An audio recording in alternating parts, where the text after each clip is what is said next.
Well, welcome to the last video in this series on the book of Joshua. I decided to add an additional video because there was one key thing that, on top of all the previous videos, that I believe is really important, and I've titled it, Have You Consulted God About It? And just listen to this story about Joshua.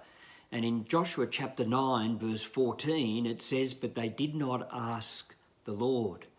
You see, when you consult God before making decision, it keeps you out of all types of problems.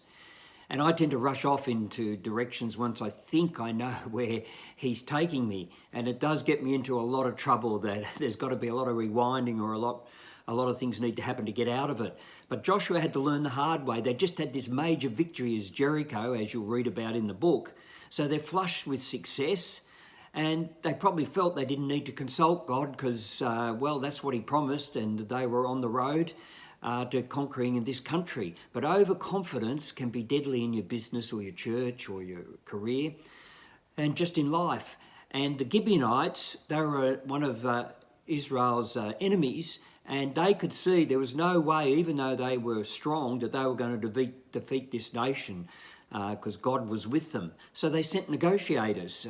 And sometimes people will send to you good sounding people to do some negotiations or to prepare the ground for the next step. And they came and they had a lot of lies, told a lot of lies, made up stories, and Joshua presumed they were telling the truth.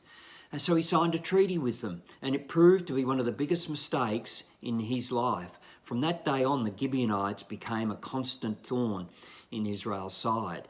And we'll have people that we come into agreement with to do business with. They maybe come in as pastors or ministers in our churches. And we haven't asked God, and these people can become a pain because they're not the right people. They haven't come with the right spirit, the right attitude. And it takes an awful lot to be able to move on without them being there. So if you're a tendency to move too quickly or operate in your own strength and skill, read these words carefully and be prayerful about it. And they're from Proverbs chapter 3, verses 5 to 7 in one of the versions. And it says, "Trust in the Lord with all your heart and lean not on your own understanding. In all your ways acknowledge him, and he shall direct your paths. And do not be wise in your own eyes." So remember, consult God and be listening as you are moving forward.